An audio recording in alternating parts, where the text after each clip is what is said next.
Programme हालात हाज़रात देखने वालों की खिदमत में मोहब्बत भरा सलाम। नाज़रीन, सबसे पहले सेनेट की थोड़ी सी कार्रवाई आपको सुनवाते हैं, उसके बाद बताएंगे कि जो मुबारक सानी है उसके केस के सिलसिले में सुप्रीम कोर्ट ने क्या नया कदम उठाया।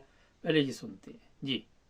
और वो इशू है, गुज़िश्ता दिनों सुप्रीम कोर्ट ऑफ पाकिस्तान ने एक फैसला दिया है कादियानियों के एक केस में, जिसकी वजह से 2-3 दिनों से पूरे पाकिस्तान में सोसाइटी के अंदर भी और सोशल मीडिया में भी एक जबरदस्त किस्म का एक इस्तिराब और डिबेट उसके ऊपर शुरू है। तो मैं उसके ऊपर, चूंकि ये ईवान है और यहां बात होनी चाहिए, इसलिए मैं यहां इसके ऊपर बात करना चाहता हूं।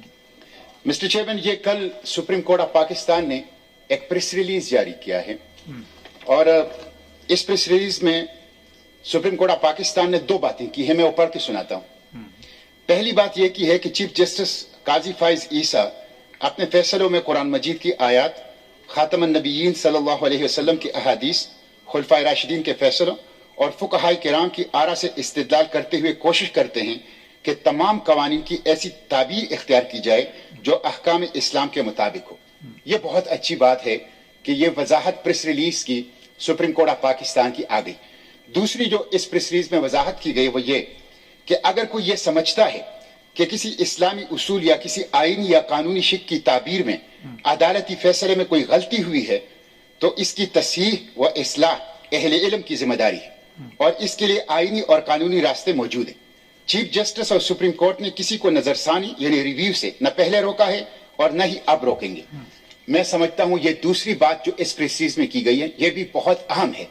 चूंकि सेनेट ऑफ पाकिस्तान अहले इल्म की मजलिस है, ईवान बाला है, इसलिए मैं इसके ऊपर अपनी आरा इस ईवान के अंदर देना चाहता हूं कि इस फैसले में कानूनी तौर पर लॉजिकली क्या मसाइल हैं और इसकी इस्लाह कैसे होनी चाहिए।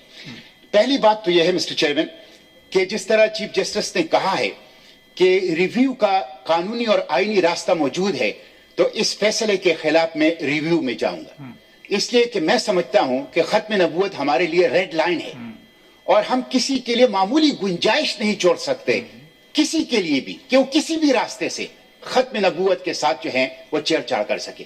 तो सबसे पहली बात तो यह है कि इस प्रेस रिलीज की रोशनी में जिस तरह उन्होंने कहा है कि कानूनी और आईनी रास्ता रिव्यू का मौजूद है, तो उस कानूनी और आईनी रास्ते के तहत मैं खुद इस फैसले के खिलाफ रिव्यू में जाऊंगा। नंबर 1।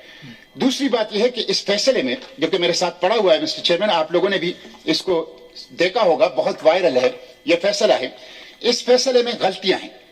सबसे पहली बात तो यह है कि इस फैसले में चीफ जस्टिस साहब ने लिखा है कि गुमराहकुन तराजुम की अशात और तकसीम Punjab holy Quran printing and recording act के तहत 2011 के तहत जुर्म नहीं था। यह एक सरी गलती है जो कि सुप्रीम कोर्ट ऑफ पाकिस्तान से हुई है। मेरे सामने ये कानून मौजूद है, Punjab holy Quran printing and recording act 2011, और मैं पढ़ के सुनाता हूं कि उसके अंदर भी ये जुर्म था। ये मैं पढ़ के सुनाता हूं। इसकी सेक्शन 9 जिसके तहत एफआईआर, जिसके तहत इस फैसले में जिक्र किया गया है, penalty, a printer, publisher or a proprietor of a recording company who contravenes any provision of this act or the rules made thereunder, or a person in whose voice a record is prepared, or a person whose। नाज़रीन, काफ़ी लंबा lecture है ये। बात ये है कि ये जो फैसला सुप्रीम कोर्ट ने दिया था उसके बाद सुप्रीम कोर्ट को बाकायदा तौर पर वजाहत करनी पड़ी है, जो पहले हिस्से में पढ़ के इन्होंने बताई है। बाकी जो दूसरा ये पढ़ रहे हैं इस के मुताबिक जनाब इनका ये ख्याल है कि कोई भी ऐसी किताब अशात की पाबंदी है, और जो केस है अब उसकी तरफ आते हैं। केस ये है कि जनाब जो मुबारक सानी है उसके ऊपर ये केस बनाया गया कि जनाब इन्होंने कुरान मजीद की जो तफसीर है उसका कोई तर्जुमा जो है उसमें रद्दोबदल किया। अब चीफ जस्टिस ने बाकायदा तौर पर एक रिमार्क्स दिए थे, वो कोई फैसला नहीं था, मगर उसके नतीजे में पूरे पाकिस्तान में जो तूफ़ान आया मैं इसलिए इस फैसले की तफसील में नहीं जाना चाहता। इस पर 5-6 प्रोग्राम हम लोग कर चुके हैं और आप लोग भी बोर होते होगे सुन सुन के सेम बातें की जाती हैं। लेकिन अब जो प्रॉब्लम हुई है उसकी तरफ आएंगे। जो असल अब मसला शुरू हुआ है, नॉर्मल 5,000 रुपये में ये ज़मानत जो थी वो मुबारक सानी की जो है वो मंजूर होगी और उन्हें रहा कर दिया गया सुप्रीम कोर्ट के हुक्म के मुताबिक। लेकिन अब सोमवार को, मंडे को, सुप्रीम कोर्ट में अपील दायर की गई है और कहा गया है कि जनाब ये जो आपने ऑर्डर जारी किया है ये गैर कानूनी है और दोबारा इस पर गौर किया जाए। सोमवार वाले दिन, मंडे वाले दिन मुबारक सानी को दोबारा अदालत में पेश होना पड़ेगा और फिर पता चलेगा कि सुप्रीम कोर्ट क्या ऑर्डर जारी करती है। एक चीज़ ध्यान में रखें, 5,000 रुपये में अगर किसी की ज़मानत हो जाती है पाकिस्तान में, 5,000 रुपये कोई रकम नहीं है आप, और वहीं से आप अंदाज़ा लगाएं कि कितना बड़ा वो जुर्म होगा।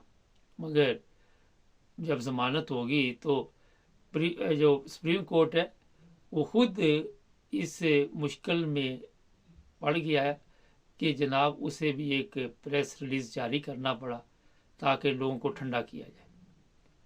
अब देखते हैं कि सुप्रीम कोर्ट को यू टर्न लेगा, सुप्रीम कोर्ट इस बारे में क्या हुक्म जारी करता है, उसकी ज़मानत जो है वो कैंसिल हो जाती है, क्या होता है। मगर सुप्रीम कोर्ट ने ये कहा था कि इस केस में 6 माह तक की जेल है और 1 साल की जेल ये मुबारक सानी जो है वो भुगत चुका है, शायद 1 साल से भी ज़्यादा। लेकिन क्योंकि हमारा जो माशरा है वहाँ पे कवानीन जिस तरह चलते हैं ताकत के ज़रिए, वो आप सबके इल्म में। आज भी उसकी मिसाल आपको दे देता हूँ। ये जो पंजाब असम्बली में इजलास हुआ, हलफ लिया गया, जिन लोगों ने इलेक्शन में हिस्सा लिया जो जीत गए, वो कोई 30-40 लोगों को पार्लियामेंट में दाखिल नहीं होने दिया गया। पुलिस को कह दिया गया कि इनको बाहर ही रखे, हम सब हलफ लेंगे और उसके बाद इलेक्शन भी जब होगा तो लोगों को गायब कर दिया जाएगा। ये लोग इतने ताकतवर हैं, इतनी ताकतवर माफिया है कि इसके सामने सुप्रीम कोर्ट की भी कोई हैसियत नहीं, कोई औकात नहीं। और आपने देखा कि उस दिन से सुप्रीम कोर्ट को सफाइयाँ पेश करनी पड़ रही हैं। जो लोग यूरोप में रहते हैं, मैं फ़र्ज़ करें जर्मनी में जो लोग रहते हैं, अगर जर्मनी की फरफासंगरीक या इंग्लैंड की जो सुप्रीम कोर्ट है कोई ऑर्डर जारी कर दे तो किसी की ज़रूरत नहीं कि उस पर जाके तो आप मोहल्ले की मस्जिदों में स्पीकर पकड़ कर तो ऐलानात शुरू कर दें। और ये भी मैं आपको बता दूं कि कोशिश ये की गई कि पाकिस्तान के हालात जो हैं ख़राब किए जाए। जो इमरान रियाज की गिरफ़्तारी हुई, जो और लोगों की गिरफ़्तारी, बहाना यही बनाया गया कि जनाब ये जितने लोग हैं इन्होंने मज़हब के नाम पे फितना और फसाद फैलाने की कोशिश की, जिसकी वजह से इन पर ये मुकदमात बन रहे हैं। नाज़रीन, पाकिस्तान में जो सबसे बड़ा प्रॉब्लम है वो है जहालत, और आज तक हम जहालत से नहीं निकल पाए। सेनेट में बैठे हुए लोग जो है वो भी इसी जहालत का शिकार है, वो भी किसी चीज़ को समझ नहीं पाते और वो अपने दावे करने के लिए वहाँ पे मुख्तलिफ तरीके अपनाते हैं। आज तक ना तो इस सेनेट से ना इस पार्लियामेंट से अवाम के जो मसाइल हैं उनकी तरफ तवज्जो दी गई, ना है कभी अवाम के मसाइल हल हुए। मगर यहाँ पे ये अगर कोई ऐसी बात सुप्रीम कोर्ट ने कह दी है तो वहाँ लड़ने मरने के लिए तैयार हुए और कभी गरीब अवाम का इन्होंने नहीं सोचा। आज वो जो अवाम है उनकी हालत आप देख लें, उनको जहालत के अंदर अंधेरों में इन्होंने धकेल दिया कि वहाँ से वापसी का भी रास्ता उनको नज़र नहीं आ रहा। बहुत ही अफसोसनाक ये चीज़ें हैं। आज सारा दिन क्या हुआ, बड़े ज़बरदस्त प्रोग्राम है, वो भी आप साथ देखेंगे। हमारे चैनल को भी सब्सक्राइब करें, जुड़े रहे हमारे साथ। अस्सलाम वालेकुम नाज़रीन, प्रोग्राम में आपकी आवाज़। जर्मनी में जो लोग रहते हैं उनको मैं ये बता देना चाहता हूँ कि जर्मनी में कुछ इस तरह के वाक़यात सोशल मीडिया पे देखने को मिल रहे हैं, अखबारात में मिल रहे हैं कि जो जर्मन पासपोर्ट है वो लोग किस तरह हासिल कर रहे हैं। उसमें ये नहीं कि पाकिस्तानी हैं, दूसरे गैर मुल्की भी हैं, लेकिन हमारा मकसद सिर्फ पाकिस्तानियों से है कि उनको बता दें कि जर्मनी में ऐसे पासपोर्ट जर्मन जो है वो पकड़े गए हैं एक बॉर्डर के ऊपर, जहाँ से लोगों को पकड़ा गया और उनके पास 2 नंबर जर्मन पासपोर्ट था। 2 नंबर जर्मन पासपोर्ट, अब बड़ा एक अहम सवाल है कि 2 नंबर जर्मन पासपोर्ट कैसे बनता है। पिछले दिनों एक खबर मेरे तक पहुंची थी, ये नीदरजैक्सन का एरिया है, वहाँ पे एक खतून को भी गिरफ्तार किया गया था, पता नहीं, अब मुझे याद नहीं कितनी देर पहले ना, और वो जर्मन पासपोर्ट पैसे लेके बनवाती थी, खुद वो वहाँ पे काम करती थी, रात था उसमें शायद, और वहाँ से ये जर्मन पासपोर्ट जो है जारी किए गए। ये बात मैंने इसलिए आपको बताई है कि जो भी लोग इस तरह का काम करते हैं, गलत तरीके के साथ कोई पेपर लेते हैं और समझते हैं कि हमें यहाँ का पासवर्ड मिल गया है, वो ये नहीं जानते कि आजकल कंप्यूटर सिस्टम है और उसी के ज़रिए सारा कुछ फिर चेक किया जाता है। ये जो लोग पकड़े गए हैं बॉर्डर पे, ज़ाहिर है जब पुलिस ने इनके पासवर्ड पकड़े होंगे तो वायरलेस के ज़रिए जो उनका तरीका कार होता है उसी वक्त, या उनके पास अपने भी ये सिस्टम मौजूद होता है कि जैसे वो डेट ऑफ बर्थ और सारा कुछ उसमें डालते हैं तो सब कुछ बाहर आ जाता है, और वहीं पे पता चल जाता है कि इस बंदे ने क्या क्या क्राइम किए हुए हैं, कौन कौन सा कारनामा अंजाम दिया हुआ है, और इसके पेपर जो इसके पास है वो असली हैं या जाली। और फिर आपको ये भी पता होना चाहिए कि ये जालसाजी जब आप करते हैं या पकड़े जाते हैं तो उसकी सज़ा भी बड़ी फिर सख्त होती है। फिर पुलिस जो है, वहाँ की जो क्रिमिनल पुलिस है जर्मनी की, वो ज़ाहिर हरकत में आती है और उस गिरोह को पकड़ने की कोशिश करती है जो ये काम करता है। और ये हो नहीं सकता कि सिर्फ बाहर बाहर से ये काम होता हो, कुछ लोग अंदर मिले होते हैं। फिर जिस औरत का मैंने जिक्र किया, बताया जाता है जनाब एक बंदे ने कहा जी उनके पासपोर्ट वापस नहीं होंगे जिन्होंने ये ले लिए थे। अब किस तरह उन्होंने लिए, अगर तो वो 2 नंबर तरीके से लिए, कोई भी चीज़ आप ले तो वो आपकी वापसी होनी है, वो आप बच नहीं सकते, सज़ा भी होगी साथ। सिर्फ वो ये नहीं कि पासपोर्ट वापस होगा। मुझे ये भी पता है कि यूरोप के मुख्तलिफ ममालिक में ये ड्राइविंग लाइसेंस जो है वो भी 2 नंबर बनते हैं, और फिर वो लोग दूसरे यूरोप के मुल्क में आके गाड़ियाँ चलाते रहते हैं, क्योंकि यहाँ इतना चेकिंग नहीं होती। जब कभी चेकिंग होगी तो वो फिर ज़ाहिर इंक्वायरी करें या मुकम्मल तौर पर पता करेंगे तो उनका भी रगड़ा निकल जाएगा। काफ़ी बड़ी बड़ी रकम दे के लोग इस तरह के काम करते हैं, ये माफिया होती है। जो बात है इसमें बताने वाली कि अगर आपने 2 नंबर तरीके के साथ ड्राइविंग लाइसेंस लिया है, जर्मन पासपोर्ट लिया है, या और कोई कारनामा अंजाम दिया है, और उसका पता 10 साल बाद लग जाए, 5 साल बाद लग जाए, 20 साल बाद लग जाए, आपकी ज़िंदगी में अगर ये पता चल जाए तो जनाब वो आपको वापस देना होगा। जो लोग आपको सोशल मीडिया पे आके टिकटॉक पे ये लिख लिख के बताते थे, मैंने भी देखा था, नज़र पड़ी थी, मेरे पास महफूज नहीं कि जनाब कोई इतनी बड़ी प्रॉब्लम नहीं है, उनको उनकी बातों में नहीं आना चाहिए। और कई ये भी मेरे पास इतला है, लोग जो सोशल मीडिया पे बातें करते रहते हैं कि जनाब हर काम अब जो है वो तकरीबन पैसे दे के हो जाता है। ऐसी कोई बात नहीं, आज भी ये मुल्क महफूज है। हर जगह पे आपको पता है कोई ना कोई ऐसे ग्रोह होते हैं, ये नोट भी जाली लोग बना के चला देते हैं। मुझे पिछले दिनों इंग्लैंड में कोई बता रहा था कि यहाँ जो नए नोट आए हैं 20 के और 10 के, वो जाली चल रहे हैं। मैंने तो नहीं बड़ा देखा, मगर एक साहब मुझे बता रहे थे ये बात। इसी तरह जर्मनी में भी आपको पता है कि 100 का 50 का नोट जो है, यूरोप में जो यूरो चलता है, एरो चलता है, वो भी 2 नंबर तैयार होते हैं। और फिर कई जगह पे बेचारे गरीब दुकानदार फंस जाते हैं, जल्दी में ले लेते हैं। और यही वजह है कि आहिस्ता आहिस्ता ये जो करेंसी है इसे डिजिटल किया जा रहा है कि कार्ड के ज़रिए सारा सिलसिला चले। आपने कार्ड के ज़रिए पेमेंट करनी, हर चीज़ कार्ड के ज़रिए। और नॉर्वे में ये शुरू हो चुका है, मेरा हाल जल्द ही वहाँ पे काफ़ी तेज़ी के साथ इस पर काम हो रहा है। और इसी वजह से आपको पता है कि अब अभी थोड़े दिन पहले ही आपने खबर सुनी होगी, जाली नोटों की वजह से पाकिस्तान के नोट भी तब्दील हो रहे हैं, नए नोट छप रहे हैं। वो कहते हैं जी जाली इतनी बड़ी तादाद में आगे हुए हैं कि किसी को पता नहीं चलता। मुझे एक साहब बता रहे थे, मैं नेशनल बैंक में कहता गया मुझे कुछ पेमेंट लेनी थी वहाँ से, कहता बैंक से मुझे जाली नोट मिले, बैंक वाले को भी पता नहीं चला। होता ये है कि अगर यूरोप में आप किसी जगह बैंक में चले जाए, फ़र्ज़ करें जर्मनी में, तो वहाँ पे फिर वो पुलिस वाले आपको बकायदा एक लेटर लिखते हैं, वो इंक्वायरी करते हैं कि पूछगिछ करते हैं, सजा तो नहीं कोई देते वो आपको, मगर वो पूछगिछ करते हैं कि ये नोट आपको कहाँ से मिला है। क्योंकि यहाँ इंग्लैंड में भी ऐसे ही है, अगर आप बैंक में गए हैं 2 नंबर को पैसे यदि नोट आ गया तो वो बैंक वाले रख लेते हैं, वो आपको देते नहीं। ये चीज़ें मैं इसलिए बता रहा हूँ कि हमें जो पाकिस्तानी लोग हैं गलत काम नहीं करना चाहिए। कई ऐसे ऐसे काम है, अब मैं आपको उसके ज़्यादा गहराई में नहीं जाना चाहता क्योंकि फिर बात से बात निकल आती है, मगर कोई ऐसा काम ना करें जो पैसे देकर कोई आप जर्मन लैंग्वेज का कोर्स करें, अगर 10 साल बाद 5 साल बाद भी आपका पता चल गया, अगर वो कॉलेज भी पकड़ा गया तो प्रोग्राम सारा आपका बढ़ गया।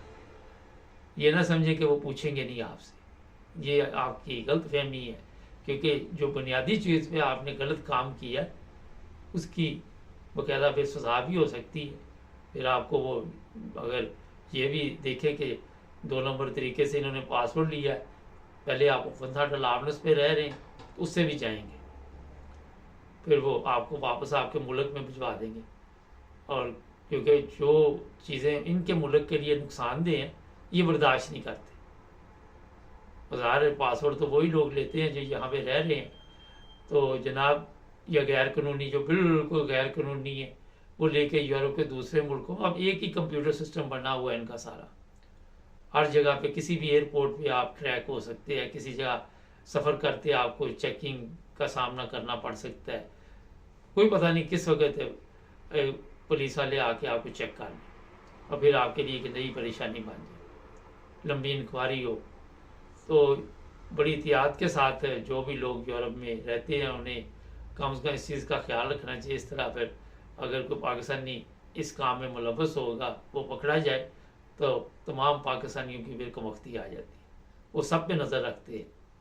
अभी मैंने अब्दुल कयूम साहब से प्रोग्राम किया, कहते पाकिस्तानियों की पहली बड़ी मसाइल है पाकिस्तानी पासपोर्ट देख कर, तो वो कहते थे साइड पे बैठ जाइए, यहाँ हिथरो भी किसी भी गरीब मुल्क के बशिंदे होते हैं तो उनको कह देते हैं वहाँ ज़रा वेट करें, फिर आपको लेके जाता है कोई ऑफिसर, वो आपसे फिर बातचीत करेगा, पूछेगा।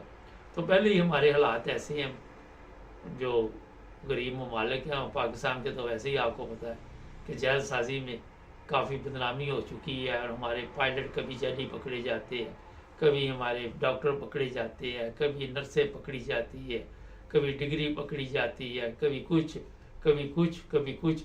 इस वजह से पाकिस्तान का नाम पहले ही पूरी दुनिया में मेरा ख्याल अच्छे लफ्ज़ों में नहीं लिया जाता। तो मुल्क की बदनामी का बायस ना बने और कोई ऐसा गलत काम ना करे जिससे कल को आपको भी परेशानी हो, आपकी फैमिली को भी परेशानी हो, आपके रिश्तेदारों को, वालिदैन को परेशानी हो। तो वही काम करें जो लीगल है और 2 नंबर काम से बचें। हमारे चैनल को सब्सक्राइब करें, जुड़े रहें हमारे साथ।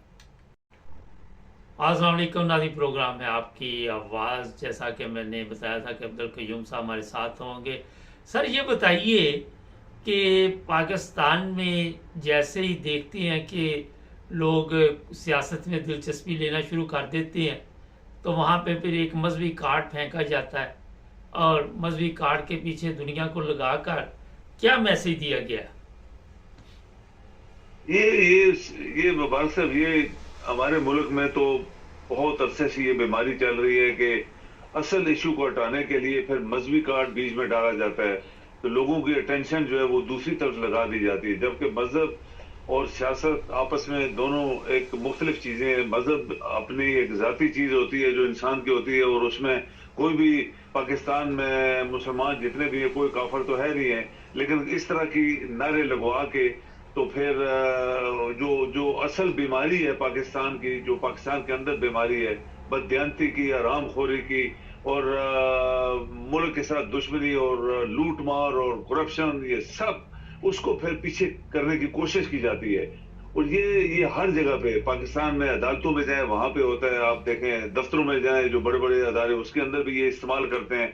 और मुल्ला जो पीछे होते हैं उनका काम तो होता कोई नहीं है, तो वो फिर इस तरह की चीजें बढ़ा चढ़ा के, और 2-4 उन्होंने किराए पे लिए होते हैं बंदे जो इस तरह के बकवास करते रहते हैं। तो ये बहुत बड़ी बदबख्ती है पाकिस्तान में, दुनिया में किसी मुल्क में भी नहीं है, किसी भी मुल्क में नहीं है शायद पाकिस्तान के मुबारक साहब। और जहां और बेशुमार बीमारियां हैं, ये भी एक बीमारी है जिसको आज तक इसका कोई इलाज नहीं कर पाया। सर ये मुख्तसर जवाब दीजिएगा, काफ़ी सवालात हैं। एक तो सवाल ये है कि इससे जो सियासी टेम्परेचर था वो कम हो गया ना, क्योंकि लोग जो हैं वो ज़हनी तौर पर दूसरी तरफ चल पड़े। दूसरा ये भी आपने एक बड़ा बताया कि पाकिस्तान में सब मुसलमान हैं, दूसरी तरफ कोई मुसलमानों वाली चीज़ नज़र नहीं आती, और हम काफ़ी खर्चा मर्चा करके तो चाहते हैं कि किसी यूरोप के मुल्क में जाकर नेशनलिटी ले लें। तो फिर तो हमें मुसलमान मुल्क में रहना चाहिए ना, अगर सारे मुसलमान हैं और इस्लाम के मुताबिक चल रहा पाकिस्तान। ये सही बात है मुबारक साहब, ऐसी है ना पाकिस्तान में, जैसे मैंने बताया कि ये कुछ मखसूस लोग हैं जो ये मजहबी उसको क्या कहते हैं कि उसके अंदर डाल के रखना डाल के, और वो अपनी थानदारी बढ़ाना चाहते हैं, लेकिन उनके पीछे सियासतदान ही होते हैं। वो सियासतदान ही होते हैं जो इनको वर्गलाते हैं और इस तरह की टूल्स बना के इनको इस्तेमाल करते हैं, और फिर लोगों का जहन चेंज करवाते हैं। हमने बेशुमार प्रोग्रामों में बोला कि इस्लाम सिर्फ कुरान करीम है, और इस कुरान करीम को पढ़ने वाले, नमाजें पढ़ने वाले, इज्जत वाले बहुत थोड़े लोग रह गए, बाकी सब ये बिके बचाए लोग हैं जो बिक गए और उन्होंने सब कुछ अपना छोड़ दिया है, बस इस तरह के बीमारियों में उलझ गए। तो ये मेरा पक्का ईमान है कि पाकिस्तान में जितने लोग हैं वो सब अल्लाह को मानने वाले हैं, कुरान पढ़ते हैं, नमाजें पढ़ते हैं, सब कुछ करते हैं, लेकिन उनमें डिफरेंशिएट कौन करवाता है? ये खास मखसूस तबका है, और उस तबके के पीछे मैं समझ सकता हूँ कि ये सियासतदान ही हो सकते हैं जो उनको पैसे दे के इस तरह की चीजें करवाते हैं ताकि असल मामले से लोगों के जाए और फिर इस तरफ लोग चल पड़े। लेकिन जो बड़े बड़े लोग हैं, आप देखें जितने बड़े लोग हैं, पढ़े लिखे लोग हैं, वो आप कभी ऐसी बात करते नहीं देखेंगे। ये सिर्फ नीचे तबके के लोग जो हैं वो इस तरह की बातें करते हैं, और ये बीमारी है बहुत बड़ी। इसके लिए मैं भी परेशान रहता हूँ, और जितने पाकिस्तान के इज्जत वाले लोग हैं वो सारे परेशान रहते हैं। और मुसलमान मुल्कों में तो इनको कोई लिफ्ट देता नहीं है। इन मुल्लास को मुसलमान मुल्कों में जाए ना, ये लंदन में आपके देखें कितने मुल्ले सारे वहां से भाग के आ गए हैं, यहाँ बैठे हुए नारे मार रहे हैं, एसीज लगे हुए हैं, कारों में बैठे हुए हैं, और प्रोपेगेंडा करके इस्लाम की गलत प्रोपेगेशन, यानी इस्लाम जो है उसका इनको पता ही नहीं है, और उल्टे वो पीरों फकीरों और मज़ारों और इस तरह के जो कि एक काफराना चाले हैं उधर लेके लोगों को चले गए, और कुरान पढ़ने के लिए कोई नाम नहीं लेता। जो असल कुरान है वो इस्लाम है, और कुरान ही जो है वही इस्लाम था। मैं बताया कि ये इस्लाम है, उसमें अल्लाह की तारीफें और अल्लाह की ताकत और कुदरत सब कुछ, पूरे अंबिया का जिक्र और सब, ये सब कुरान के अंदर है। तो ये मुबारक साहब हमारी बदबख्ती है, जहां बेशुमार और बदबख्ती है वहां ये भी बहुत बड़ी बदबख्ती है। सर ये बताइए कि अभी आपने कहा कि वहाँ पे लोग नमाज भी पढ़ते हैं, कुरान भी पढ़ते हैं, मगर जब इस तरह का कोई बयान भी दे दे तो हम कंट्रोल से बाहर हो जाते हैं, हम तहकीक नहीं करते, हम ये भी पता नहीं करते कि ये बयान जो है इसका मकसद क्या था, मतलब क्या था, कौन लोग ये बयान दिलवा रहे हैं। जज्बात में आकर हम अपने मुल्क का नुकसान शुरू कर देते हैं, गंदी गालियाँ देनी शुरू कर देते हैं। वहाँ पे हमें याद ही नहीं रहता कि नबी पाक सल्लल्लाहु अलैहि वसल्लम की तलीम क्या थी, इस्लाम की तलीम क्या थी और कुरान की तलीम क्या थी। मुबारक साहब आप देखिए ये जाहिलियत क्या होती है। जो अनपढ़ जाहिल लोग होते हैं, बुद्धू लोग होते हैं, तो वो उनका अपना दिमाग तो होता नहीं है, वो किसी के दिमाग की जो इखराज होता है उसको इस्तेमाल करते हैं। किसी ने क्या बकवास किया उसके पीछे लग गए, अपना उनका दिमाग होता ही नहीं है। वो चूंकि जाहिल लोग हैं, अनपढ़ लोग हैं। तो आप देखें दुनिया में पढ़े लिखे लोग जो होते हैं वो कहते हैं कि जो आप लिस्ट बनाए कि जितनी दुनिया में कत्ल हुए किसी पढ़े लिखे बंदे ने नहीं किया, ये सब अनपढ़ लोग होते हैं जो कत्ल कर देते हैं, बड़े बड़े गुनाह करते हैं, बड़े बड़े जालमाना जो होती है चीजें करते हैं। पढ़े लिखे लोग जो होते हैं वो 1000 दफा सोचते हैं पहले कि मैंने ये किया तो मुझे ये सजा मिलने वाली है। तो ये सारी चीजें पाकिस्तान में क्यों है? और से ये एक बड़ा सवाल है। दुनिया में आप कहीं जाएं ये चीजें नहीं आपको मिलेगी स्वाय पाकिस्तान के। और उसकी रीजन भी ये है कि आज 75 साल से पाकिस्तान नहीं चल पाया। 75 साल से हम दर बदर के धक्के खा रहे हैं, धक्के जिसको कहते हैं। छोटे छोटे मुल्कों में जाके मिन्नतें करते हैं नौकरी चाहिए। आपका एक 4 स्टार जनरल सऊदीया में जाके नौकरी के लिए बैठा हुआ है। यानी शर्मनाक एक बात है कि वहां जाके उनकी वो चपलूसियां करके पैसे कमा रहा है। तो ये सिर्फ पाकिस्तान में है। और पाकिस्तान के पीछे और ना चलने की और रीजन यही है मुबारक साहब कि हम लोग जाहिल हैं, अनपढ़ हैं, हम बुद्धू हैं, हम नालायक हैं, अब बदयानत है बस। सर एक बड़ा अहम सवाल है कि जैसे ही किसी को थोड़ी होश आती है वो किसी को जन्नत में भेज रहा है, किसी को जहन्नम में भेज रहा है, किसी को कह रहा है ये काफिर है, किसी को कह रहा है ये फलां है। हमने खुद ही वो फैसले शुरू किए हुए जो अल्लाह ताला के काम है। इनको लोगों को किसने हक हासिल दिया या उलमा को किसने कहा कि आपको ये हक हासिल है कि आप लोगों को जन्नत जहन्नम में भेजते रहे, काफिर और मरताद और ये और वो बोलते रहे? बिल्कुल नहीं, ये सिर्फ अल्लाह ताला की ताकत है। अल्लाह ने हमें पैदा किया। देखिए मुबारक साहब, बड़ी सिंपल सा ये मजहब है। अल्लाह ताला ही ने हमें पैदा किया और इस्लाम को इसीलिए हम कहते हैं ये अल्लाह इज़्म, इसका मतलब है ये अल्लाह ने अपनी तारीफ करने के लिए पहले भी और अभी भी कुरान करीम में बताया कि मैं कौन हूं, मैंने किस तरह ये कायनात पैदा की, किस तरह इससे पहले थी और कभी अब है। सब अंबिया मुसलमान बनाए गए, जो मुसलमानों में से उठाए गए, वो सब इंसान थे, वो बशर थे, आम इंसानों की तरह थे। वो चलते फिरते थे, खाते पीते थे, कोई वो बादशाहों की औलाद नहीं थे। वो गुर्बत में उन्होंने जिंदगी गुजारी। आप देखें हमारे नबी ने कितनी गुर्बत में जिंदगी गुजारी है और कितनी मुश्किल तरीन जिंदगी उन्होंने गुजारी है। ये जो पीछे आ गए हैं, ये जो एसीज में बैठे हुए लंदन में, अमेरिका, बरतानिया में, वहां से छुप के आए, उनको कोई पूछता नहीं था। तो इन्होंने फिर अपने अपने वहां पे कहानियां और किताबें खोली हुई हैं और गलत मलत इस्लाम को लोगों को वर्गलाने के लिए, उनको पटरी से उतारने के लिए तुम्हें जन्नत भेजेंगे। जन्नत कोई नहीं किसी को दे सकता, कोई किसी को नहीं जन्नत दे सकता, सिर्फ ये अल्लाह फैसला करने वाला है। और वो सब कुछ वही जानता है कि कौन मेरी बताई हुई बातों के ऊपर चल रहा है, कौन कुरान पढ़ रहा है, कौन नमाजें पढ़ रहा है, कौन खुलूस के साथ मेरे सामने झुकता है, सजदे करता है। और वही उसका बदला क़यामत में मिलेगा। कोई मुल्ला नहीं देगा, कोई पीर नहीं देगा या कोई शेख नहीं देगा और कोई वो पान खा के और मजार बनाए हुए वहां पे मजार वहां पे जाके झंडे लगाए हुए और मैं जन्नत में जाऊंगा। सब गलत है। ये सब ये काफराना चाले हैं। जो मुसलमान है वो ये चीजें नहीं सोचते। मुसलमान अल्लाह की इबादत करना जानते हैं। उनको पता है कि अल्लाह ने मुझे दिया है, पैदा किया और मैं उसी के लिए जाऊंगा। क़यामत के दिन मुझे मिलने वाला नहीं मिलने वाला किसी शख्स को नहीं पता, अंबिया को भी पता नहीं था। मैं आपको बताऊं, मुबारक साहब के हमारे नबी ने आखिरी बात ये फरमाया था कि मुझे पता नहीं है मेरे साथ क्या होने वाला है। एंड के ऊपर भी अल्लाह से माफी मांग रहे थे कि अल्लाह तू मुझे माफ कर देना, मुझे नहीं पता मरने के बाद मेरे साथ क्या होने वाला है। तो जब इतने बड़े बड़े लोग जो थे उनको भी पता नहीं था कि हमारे साथ क्या होने वाला है। तो ये जो मुल्ले हैं, ये तो कोई और मुल्क जहां इस्लाम होता है तो इनको फांसी दे दी जाती है। इस तरह के लोग जो इस्लाम को गलत इस्तेमाल कर रहे हैं, गलत वर्गला रहे हैं लोगों को, हर किसी को काफिर कह देना, हर किसी को ये कह देना, वो कह, ये सब बिल्कुल नाजायज और बिल्कुल एक मकरूह किस्म की चीज है। और ये अल्लाह की नजर में मेरे ख्याल में सबसे ज्यादा नापसंद चीज है। सर आखिर में ये बताइए कि क्या देख रहे हैं, आज पंजाब असम्बली में हलफ उठाया जा रहा है, शहबाज शरीफ, जरदारी और ये सब गवर्नमेंट बना रहे हैं, मरियम पंजाब में आ रही है और उस अभी हलफ उठाया नहीं, फिर इमरान रियाज को उठा लिया और सहाफियों को भी उठाने का प्रोग्राम बनाया। आप किस नजर से देख रहे हैं इनको? मुबारक साहब, मैं यकीन करें मैं बहुत बददिल हूँ, मैं बहुत मायूस हूँ।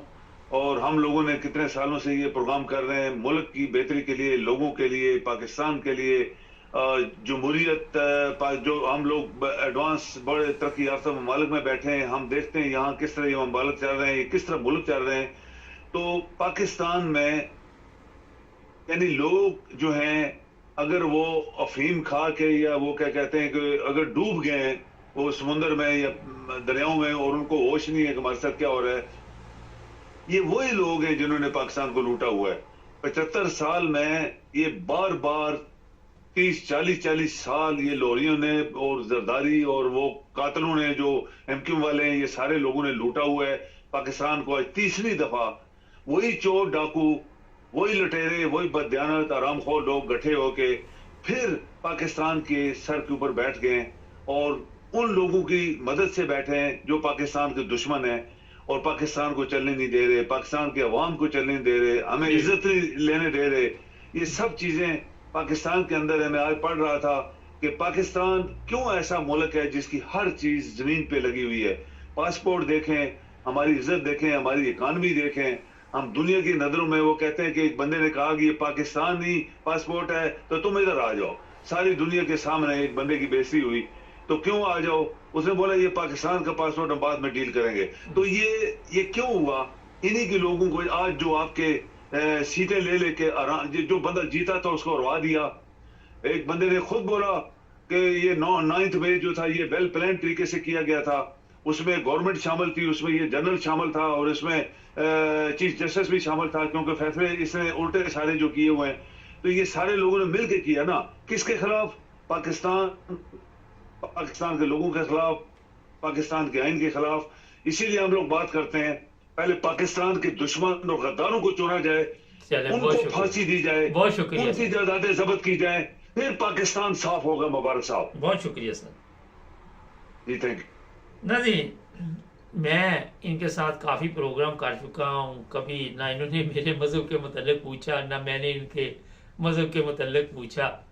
पाकिस्तान में जो हालात बने हुए हैं वो आज अगर आप देखें, रात को एक सोशल मीडिया प्रोग्राम था, वहाँ पे बात हो रही थी, सबसे ज़्यादा नुकसान पाकिस्तान में मजहबी नफरत ने पहुँचाया। आज भी पाकिस्तान में ऐसे कवानीन हैं, जिस तरह अभी सर ने कहा, किसी को कोई हक हासिल नहीं, किसी को काफर कहे, किसी कोई हक हासिल नहीं, किसी को जन्नत में भेजे, किसी को जहन्नम में भेजे। सारा दिन ये सोशल मीडिया पे इस तरह के अल्फाज इस्तेमाल करते हैं, गंदी गालियाँ देते हैं। पाकिस्तान से मैं तो ये कहूँगा जो कवानीन है ऐसे गैर ज़रूरी उन्हें ख़त्म किया जाए और फिर ही पाकिस्तान आगे चलेगा और फिर ही हम एक कौम बन सकेंगे। हमारे चैनल को सब्सक्राइब करें, जुड़े रहे हमारे साथ।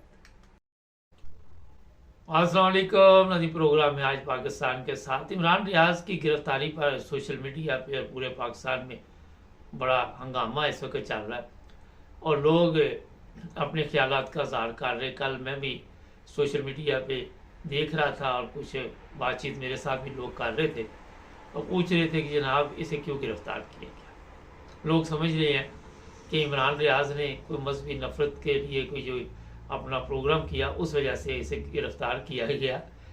उस पर तो तमाम यूट्यूबर ने, जो वहाँ पे वैसे भी जो सहाफ़ी हैं, सीनियर सहाफ़ी, हारून रशीद है, समी इब्राहिम है, ये तमाम लोगों ने उस दिन जनाब बड़े जोश के साथ काजी फायजीसा के जो रिमार्क से बगैर उसकी इंक्वायरी किए इन्होंने प्रोग्राम किया।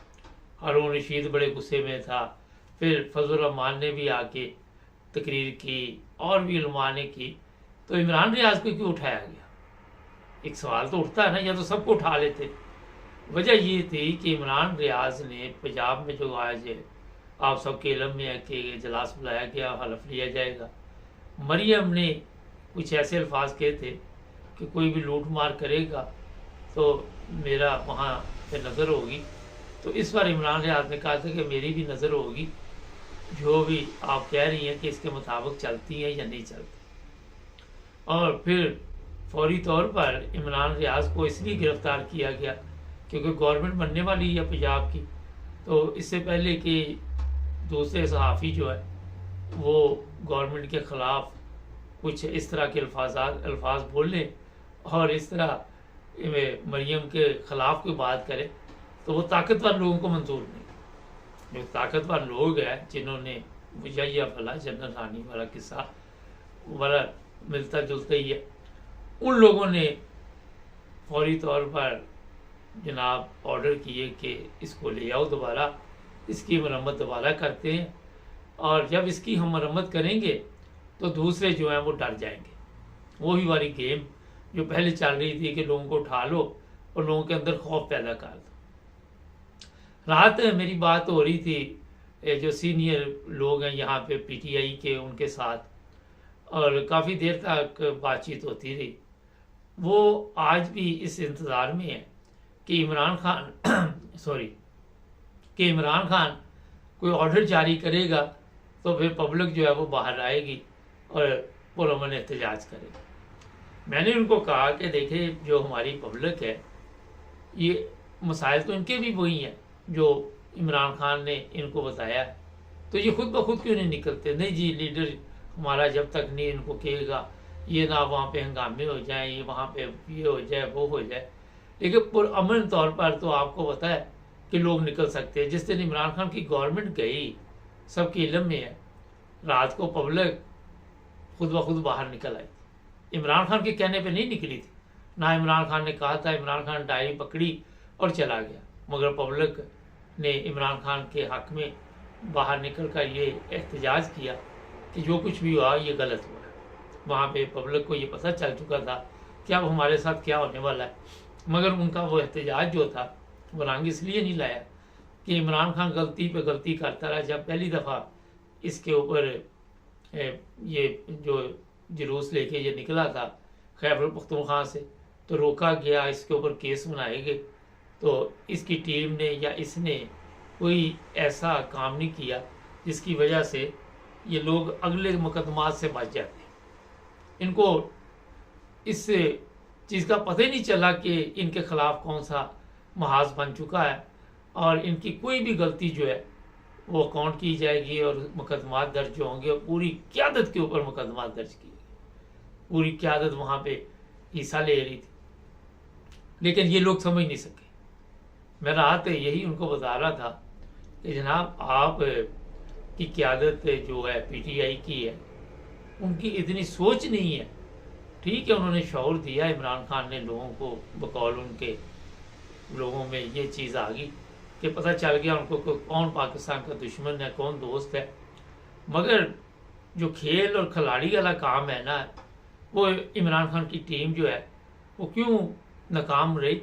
वजह ये थी कि दूसरी तरफ पुराने खिलाड़ी थे, माफिया थी, लुटेरे थे, चोर थे, डाकू थे, सब थे, और इमरान खान उनको समझ नहीं सका। और यही वो गलतियां थी जो बार बार इमरान खान करता रहा, और जिसका नतीजा ये निकला कि आज उसके ऊपर बेशुमार केस बना दिए गए। उस वक्त इमरान खान को ये समझ ही नहीं आई कि ये केस क्यों बना रहे। और फिर आपने देखा नवाज शरीफ पर भी केस थे। इमरान खान इसलिए डटा रहा कि ये कौम मेरे लिए निकलेगी बाहर, मगर कौम के अंदर इतनी दहशत डाल दी गई कि वो बेचारी डर गई। ये इमरान खान ने खुद भी कहा था जब उनसे सवाल हुआ इमरान खान साहब से कि आप बताइए जनाब, अगर अब आपको गिरफ्तार किया जाता है तो कौम बाहर निकलेगी? तो उन्होंने कहा था, मुझे लग रहा है कि कौम को दहशत के ज़रिए डरा दिया गया है, मुकदमात बना दिए गए हैं, लोगों को मारा पीटा गया है, नंगा किया गया है, वीडियो बनी है। तो जनाब, ये वो चीज़ें थी जो इमरान खान को समझ नहीं आ रही थी। अब कल का एक और तूफान आया हुआ है।